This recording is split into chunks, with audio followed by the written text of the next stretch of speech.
वैसे तो अभी हम लोग मध्य प्रदेश में हैं, लेकिन मध्य प्रदेश से बड़ी खबर दिल्ली से आ रही है। और दिल्ली में आज जो खबर है, जिस खबर को लेकर के आज दिन भर चर्चा रहेगी, अरविंद केजरीवाल से जुड़ी हुई खबर है।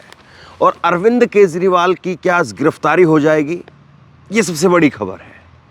क्योंकि दिल्ली की सियासत और दिल्ली के इर्द गिर्द जिस तरह से नरेंद्र मोदी की जो राजनीति है, 7 सीटों के ऊपर दिल्ली में और उसके बाद में पंजाब में, हरियाणा में, तो वहाँ पर ये सबसे बड़ा सवाल खड़ा हो जाता है। क्योंकि आज ईडी के दफ्तर में केजरीवाल की पेशी होनी है। और उससे पहले ही सुबह सुबह एक और अरविंद केजरीवाल के मंत्री के घर पर छापा पड़ गया। आज सुबह सुबह उनके एक और मंत्री हैं आनंद, राजकुमार आनंद, और उनके घर पर भी ईडी की छापेमारी हो गई। और इसमें क्या कहा गया है? इसमें कहा गया है कि चीन के जरिए हवाला का पैसा आया है। ये सुबह सुबह ही ईडी को पता चला है। लेकिन अरविंद केजरीवाल का जवाब आया है। अरविंद केजरीवाल का जवाब आया है और हो सकता है कि वो ईडी के दफ्तर में जो पूछताछ के लिए उनको बुलाया गया है, उसके लिए वो ना भी जाएं। क्योंकि अभी अभी जो अरविंद केजरीवाल की तरफ से कहा गया है, उन्होंने यही कहा है ईडी के नोटिस को लेकर के कि ये नोटिस बीजेपी के कहने पर भेजा गया है। ये नोटिस गैर कानूनी है। ये नोटिस इसलिए भेजा गया है ताकि हम चुनाव की तैयारियां ना कर सकें और चुनावों में ना जा सकें। अब बीजेपी इस पर जवाब दे सकती है कि बीजेपी के कहने पर ईडी काम कर रही है, नहीं कर रही है। लेकिन कुछ एक सवाल हैं। सवाल ये कि जिस आबकारी घोटाले को लेकर के, कथित आबकारी घोटाला यानी जो कथित तौर पर शराब घोटाला, जिसको लेकर के आम आदमी पार्टी के मनीष सिसोदिया इस वक्त जेल के अंदर हैं, संजय सिंह वो जेल के अंदर हैं। और मनीष सिसोदिया को लेकर के तो आपको मालूम होगा कि सुप्रीम कोर्ट ने क्या कहा। सुप्रीम कोर्ट ने कहा था मनीष सिसोदिया को लेकर के जांच एजेंसियों को कि आपके पास में सबूत कहां पर है, सबूत लेकर के आइए। जब आपका केस निचली अदालतों में क्रॉस एग्जामिनेशन के लिए जाएगा तो उस वक्त आपका केस 2 मिनट के लिए नहीं ठहरेगा। और सबसे बड़ी बात मनीष सिसोदिया के केस में जो पूछी गई वो यही कि मनी ट्रेल कहां पर है। मनी ट्रेल यानी जिस पैसे की, जिस रिश्वत की बात की जा रही है कि 2 करोड़ 20 लाख रुपए मनीष सिसोदिया को तथाकथित शराब घोटाले में दिया गया, वो पैसा कहां से चला, किस व्यक्ति ने पहले ये पैसा किस दूसरे व्यक्ति को दिया, फिर उस दूसरे व्यक्ति से तीसरे व्यक्ति को, तीसरे व्यक्ति से चौथे व्यक्ति को, और आखिरी में वो पैसा कैसे मनीष सिसोदिया तक पहुंचा। ये मनी ट्रेल कहां पर है, ये चेन कहां पर है, कौन कौन व्यक्ति हैं ऐसे इस कड़ी के अंदर जिनके जरिए ये पैसा घूमता हुआ आया और ये पैसा मनीष सिसोदिया के पास है। और दूसरी बात ये कि अभी तक ये जो तथाकथित जो शराब घोटाला है, जिसको लेकर के आम आदमी पार्टी के कई नेताओं पर शिकंजा कसा गया है, अभी तक इस पूरे केस के अंदर ईडी पैसे की बरामदगी क्यों नहीं कर पाई है। पैसा कहां पर है, पैसा आखिरकार अभी तक क्यों नहीं जब्त हो पाया है। ये कहा जाता है जब संजय सिंह की जब गिरफ्तारी हुई उस वक्त में कहा गया कि संजय सिंह की गिरफ्तारी इसलिए की जा सकती है या संजय सिंह के खिलाफ पुख्ता सबूत ये हैं कि संजय सिंह और अरविंद केजरीवाल के बीच में जो डील हो रही थी उस वक्त में एक सरकारी गवाह, जो पहले जो है वो कुछ समय पहले ही उस वक्त में सरकारी गवाह बने थे, उन्होंने जो है वो संजय सिंह का नाम लिया और उसके बाद में संजय सिंह की गिरफ्तारी हुई। लेकिन उसके बाद में भी संजय सिंह की एक 14 दिन के लिए ईडी ने हिरासत में लिया। उसके बाद आगे ईडी ने खुद कह दिया कि हमें हिरासत की और रिमांड की ज़रूरत नहीं है। उसके बाद जेल भेज दिया गया। और अब लगातार जो है वो मनीष सिसोदिया का केस हो, मनीष सिसोदिया के केस में जो है वो अभी जो पहले सुप्रीम कोर्ट ने कहा कि सबूत नहीं है, आप सबूत लेकर के आइए, और उसके बाद में अभी जब जमानत की याचिका थी तो उसको खारिज कर दिया गया। अब सवाल ये है कि अरविंद केजरीवाल एक आखिरी बड़ा चेहरा आम आदमी पार्टी का, क्या अरविंद केजरीवाल की भी आज गिरफ्तारी हो जाएगी। ये कुछ तस्वीरें आप देखिए, अरविंद केजरीवाल के घर की बाहर की तस्वीरें हैं। और अरविंद केजरीवाल के घर के बाहर इस वक्त मीडिया कर्मियों का जमावड़ा भी है। दिल्ली और अलग अलग जगहों से आम आदमी पार्टी के कार्यकर्ता वो पहुंच रहे हैं। संभवतः हो सकता है कि अरविंद केजरीवाल अगर नहीं जाते हैं तो ईडी की तरफ से अगला कोई नोटिस जो है वो जारी किया जा सकता है, ये भी हो सकता है। ईडी हो सकता है कि केजरीवाल के घर पर आकर के पूछताछ करे, ये भी संभव है। और ये भी संभव है कि शाम होते होते अरविंद केजरीवाल जो हैं वो अपने लोगों के साथ और एक बड़े काफिले के साथ, जिस तरह से पहले मनीष सिसोदिया इसी तरह से जो है वो ईडी के दफ्तर में पूछताछ के लिए गए थे और फिर उसके बाद में करीब 4-5 घंटे की पूछताछ चली और उसके बाद में मनीष सिसोदिया को आखिरकार वहाँ से गिरफ्तार कर लिया गया था।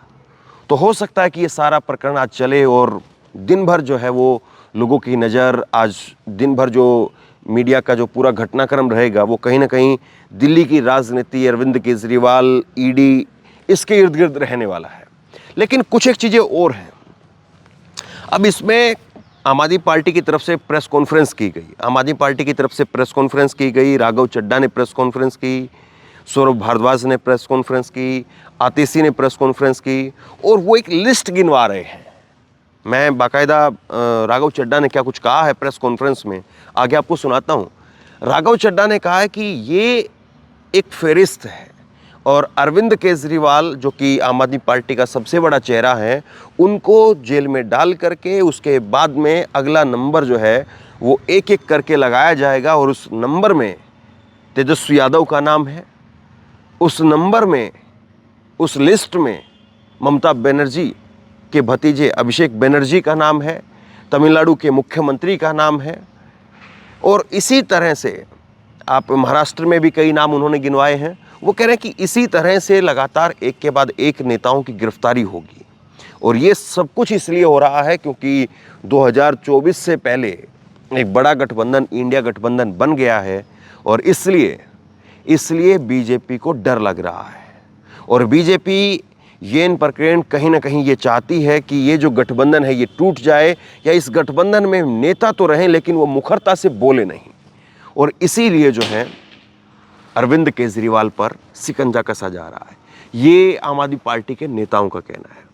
अब इसमें एक बात और ये भी आ रही है निकल करके सामने कि अरविंद केजरीवाल की अगर गिरफ्तारी हो जाती है, अरविंद केजरीवाल को अगर गिरफ्तार कर दिया जाता है तो ये इसके बाद में आम आदमी पार्टी क्या फिर जो है वो जेल से ही सरकार चलाएगी, मुख्यमंत्री जो है वो किसी और को उसका मुख्यमंत्री का प्रभार दिया जाएगा और क्या फिर जो है वो जेल से ही जो है वो अरविंद केजरीवाल तमाम तरह के जो नोटिस या तमाम तरह के जो जितने भी सरकारी कागजात होते हैं जो मुख्यमंत्री को साइन करने होते हैं उनको जेल से ही साइन करके भेजेंगे। ये सारे सवाल हैं। हालांकि आम आदमी पार्टी का भी इस पर कहा जा रहा है कि हम जेल में जाएंगे और अगर अरविंद केजरीवाल जेल में जाते हैं तो उसके पीछे पूरी कैबिनेट जो है वो जेल में जाएगी और हम जेल से ही सरकार चलाएंगे, जेल से ही लोगों को, दिल्ली के लोगों को जो मुफ्त में हम सुविधा दे रहे हैं, बिजली, पानी की और तमाम अलग अलग तरीके की, उन सारी व्यवस्थाओं को जेल से ही जारी रखेंगे और जेल से ही जो है सरकार चलेगी। हालांकि अगर इतिहास में जाएंगे तो इस तरह के वाक़या जो है वो कम ही आपको मिलेंगे कि जेल से सरकार इस तरह से चली हो, लेकिन एक बड़ा घटनाक्रम तो ज़रूर है। और अरविंद केजरीवाल अब इसको किस तरह से जो है वो डील करते हैं, आम आदमी पार्टी इसको किस तरह से डील करती है, सुप्रीम कोर्ट क्या इसमें जो है महत्वपूर्ण अपनी भूमिका निभा पाता है, क्योंकि हो सकता है कि आम आदमी पार्टी का लीगल सेल वो सुप्रीम कोर्ट की तरफ भी रुख करे और सुप्रीम कोर्ट में भी आम आदमी पार्टी के नेता अरविंद केजरीवाल की गिरफ्तारी पर रोक लगाने की बात कहे। बहरहाल ये सारी बातें हैं और आज दिन भर का जो पूरा घटनाक्रम है, दिन भर का जो आज जो पूरा का पूरा जो सियासी समीकरण है वो अरविंद केजरीवाल के इर्द गिर्द होना है और लोगों को इंतज़ार इसी बात का है कि ये केवल पूछताछ होकर के ये बात जो है यहाँ पर आम आदमी पार्टी की ये समाप्त हो जाएगी या वाकई जो है जिस तरह से मनीष सिसोदिया को गिरफ्तार किया गया और इसी तरह से ईडी की छापेमारी हुई थी संजय सिंह के घर पर और एक लंबी छापेमारी के बाद, एक लंबी पूछताछ के बाद या छापेमारी के बाद करीब करीब जो है वो 6-7 घंटे की छापेमारी उनके घर पर चली और उसके बाद उनको गिरफ्तार किया गया।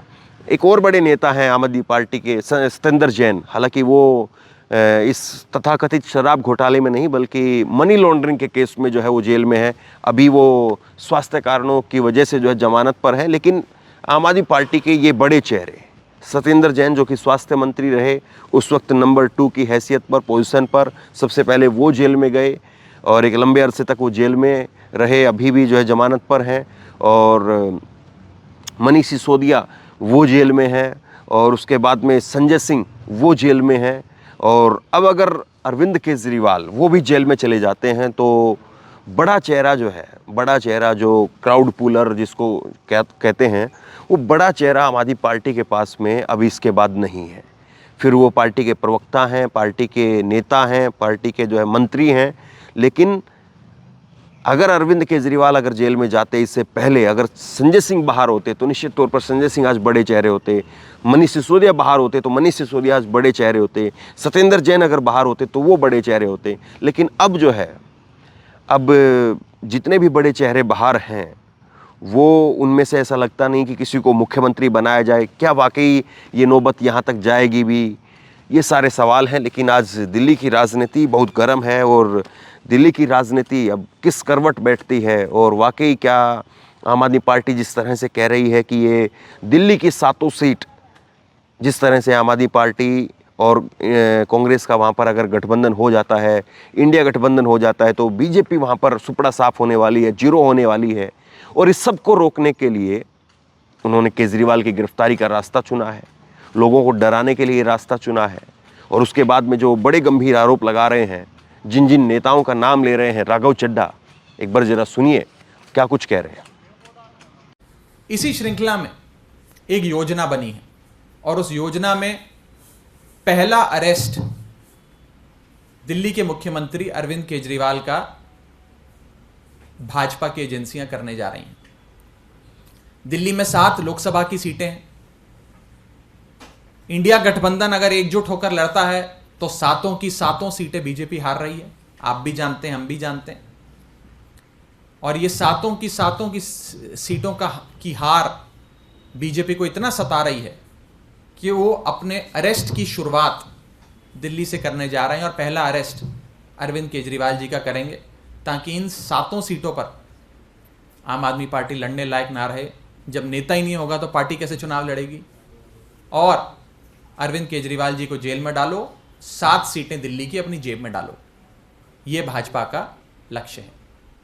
इसके बाद ये लोग अगला अरेस्ट जो करने जा रहे हैं वो एक ऐसे राज्य का है जिसमें 14 सीटें आती हैं। 14 की 14 लोकसभा सीटों पर भाजपा की हालत खराब है, और ये झारखंड राज्य, जिस राज्य में जेएमएम पार्टी की सरकार बनी, जब से हेमंत सोरेन साहब वहाँ के मुख्यमंत्री बने, तब से उनकी लोकप्रियता इतनी बढ़ती गई कि वो भाजपा जो 2019 में 14 में से 12 सीटें झारखंड की जीती थी, आज 14 में से 4 सीटें भी जीतती नजर नहीं आ रही है। इसी के चलते अगला अरेस्ट वे हेमंत सोरेन साहब का करेंगे, और झारखंड की रेस में अकेले ही भाजपा दौड़ेगी, अकेले ही जीतेगी, ये लक्ष्य है। इसके बाद बिहार के राज्य में, जहां पर पिछली बार नीतीश कुमार के सहारे भाजपा 2019 का लोकसभा चुनाव लड़ी थी, शानदार प्रदर्शन रखा था, 40 में से 39 सीटें जीती थी। उस राज्य में जब से नीतीश कुमार जी ने उनका दामन छोड़ा और आरजेडी और जेडीयू ने मिलकर सरकार बनाई, तभी से ये योजना बन गई कि आरजेडी की टॉप लीडरशिप जो है उसे पकड़ के जेल में डालो। इसी श्रृंखला में अगला अरेस्ट आरजेडी के नेता तेजस्वी यादव का हो सकता है, ताकि आरजेडी पूरी तरीके से बैठ जाए और बिहार में चुनाव लड़ने लायक ना रहे। रेस में अकेले भाजपा दौड़ेगी, अकेले जीत जाएगी। इसके बाद अगला राज्य जहां पर भाजपा की एजेंसियां अपनी दस्तक देने वाली हैं वो है वेस्ट बंगाल। बंगाल वो राज्य जहां पर भाजपा ने पूरे दमखम से राज्य का चुनाव लड़ा, विधानसभा का चुनाव लड़ा, खूब पैसा भी खर्चा, समय भी लगाया, नेताओं को, बड़े से बड़े नेताओं को उतारा, लेकिन कुछ खास नहीं बना। और ममता बनर्जी की तृणमूल कांग्रेस बेहतरीन मार्जिन के साथ विधानसभा की सीटें जीती और अपनी सरकार बनाई। तो वे समझ गए कि बंगाल में ममता बनर्जी को हराना मुश्किल है। हराना मुश्किल है तो एक ही उपाय है, ममता बनर्जी और अभिषेक बनर्जी को पकड़ के जेल में डालो। अगर उन्हें जेल में डाल देंगे तो बंगाल में हमारे लिए राह आसान हो जाएगी। अकेले रेस में भाजपा दौड़ेगी, अकेले रेस में भाजपा जीत जाएगी। जो इनका दस्तक होगी झारखंड और बिहार के बाद, वो बंगाल के राज्य में होगी जहां 42 लोकसभा सीटें आती हैं, बड़ा राज्य है। इसके बाद दस्तक दी जाएगी केरला में, जहां पर विजयन साहब मुख्यमंत्री हैं। जब से सीपीएम की वहां सरकार बनी, पिनराई विजयन साहब मुख्यमंत्री बने, तब से उनकी लोकप्रियता बढ़ती जा रही है। और आलम कुछ इस कदर है कि केरल में 20 लोकसभा सीटें आती हैं, 20 में से एक भी सीट भाजपा की नहीं है। भाजपा अपना खाता खोलना चाहती है केरल में। खाता खोलने के लिए विजयन साहब को हराना और सीपीएम को केरल में हराना असंभव है, बहुत मुश्किल है, बहुत कठिन है। आसान बस इतना है कि केरल के मुख्यमंत्री पिनराई विजयन को पकड़ के जेल में डालो। वो जेल जाएंगे तो पार्टी चुनाव नहीं लड़ पाएगी, पार्टी चुनाव नहीं लड़ पाएगी तो भाजपा की जीत निश्चित है। ये 4-5 मुख्य अरेस्ट करने के बाद अगली दस्तक जो भाजपा की एजेंसियां देंगी वो तमिलनाडु में। तमिलनाडु फिर एक ऐसा राज्य जहां पर लोकसभा की 39 यानी कि 39 सीटें आती हैं, बड़ा राज्य है। और इन 39 सीटों में से एक भी सीट भाजपा की नहीं है। तमिलनाडु में एक बड़ा राजनीतिक दल जो बीजेपी के साथ अलायंस में था, बीजेपी के साथ गठबंधन में था, AIADMK, वो भी बीजेपी का साथ छोड़ के चला गया। तमिलनाडु में भाजपा की हालत पतली है। तो तमिलनाडु में एंट्री करने के लिए, कुछ सीटें तमिलनाडु से लोकसभा की बटोरने के लिए, अपना खाता खोलने के लिए सबसे आसान काम है कि MK स्टैलिन जो वहाँ के सबसे लोकप्रिय नेता हैं, मुख्यमंत्री हैं, उनके करीबियों को पकड़ के जेल में डालो। और आप देख ही रहे हैं कि कैसे उनके एक मंत्री सेंथिल को इन्फोर्समेंट डायरेक्टरेट ने पकड़ के जेल में डाल दिया, और नेताओं को अब बहुत जल्द पकड़ा जाएगा। और MK स्टैलिन को, उनकी पार्टी को कमज़ोर करो ताकि वो तमिलनाडु में इलेक्शन लड़ने के काबिल ना बचे। उसके बाद अगली दस्तक तेलंगाना में दी जाएगी, जहाँ पे फिर आने वाले राज्य का चुनाव और आने वाला राष्ट्रीय चुनाव दोनों भाजपा बुरी तरीके से हार रही है। और वहाँ पर BRS पार्टी बहुत मजबूत है। तो BRS पार्टी को दौड़ से हटाने के लिए BRS के शीर्ष नेतृत्व KCR और उनकी बेटा और बेटी को अरेस्ट करने की तैयारियां चल रही हैं। इसी श्रृंखला में आखिरी दस्तक जो दी जाएगी वो महाराष्ट्र में दी जाएगी। महाराष्ट्र वो राज्य जहां पर भाजपा ने शिवसेना के साथ मिलकर और शिवसेना के भरोसे 2019 में बहुत शानदार प्रदर्शन किया, बड़ी सीटें बटोरी। लेकिन जब से शिवसेना ने भाजपा का दामन छोड़ा, अपने रास्ते गई, तब से भाजपा वहां कमजोर हो गई। और आज जो बैकडोर से महाराष्ट्र में सरकार बनाई है, उसके चलते लोगों का प्यार, आशीर्वाद और सहानुभूति सब उद्धव ठाकरे के साथ और उनकी पार्टी और उनके गठबंधन के साथ है। तो अंत में आखिरी शिकार भाजपा का होगा महाराष्ट्र में, जिसमें उद्धव ठाकरे साहब को कमज़ोर करने के लिए, शरद पवार साहब को कमज़ोर करने के लिए उनके पार्टी के जो मेन नेता हैं उन्हें पकड़ के जेल में डाला जाएगा।